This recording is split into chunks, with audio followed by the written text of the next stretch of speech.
压力容器是指盛装气体或者液体，承载一定压力的密闭设备。它在工业、民用等领域都具有重要的地位和作用。目前，我国已经发展成为全球压力容器行业最重要的生产基地之一。行业整体竞争随着持证厂商数量大幅增加日趋加剧。作为工业母机的激光切割智能装备，正处于工业价值链高端和产业链核心环节。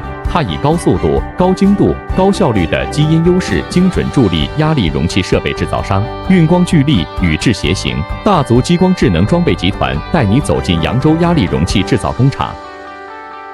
我们这里是扬州万博压力容器有限公司，从事生产压力容器制造。今年8月份投产了一台激光切割机。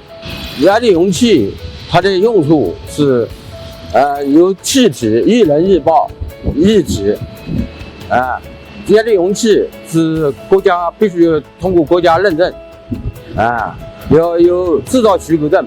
原来是没有上这台激光切割机的时候，我们是采用是人工包括那个爆边机，工作效率太低了。就是上来台激光机，它的效益已经远远的大于上去了。就在下料产生的效益是比较高的，是原来人工的这个几倍了。压力容器生产制造的话，一般先经历下料，然后拼装，然后焊接，然后焊接完毕以后进行试压，然后调试出厂。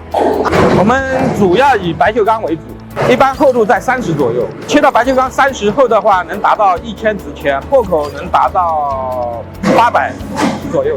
我们没有使用激光前使用的火焰切割，效率比较慢。使用激光器以后，那个效率比正常的能达到8倍左右，在切割速度上面有很大的提升，在那个成本质量方面也有了很高的提升，就是说少了一个打磨工序。主要优势就是说减少了我们的工作制造时间，还有缩短成本。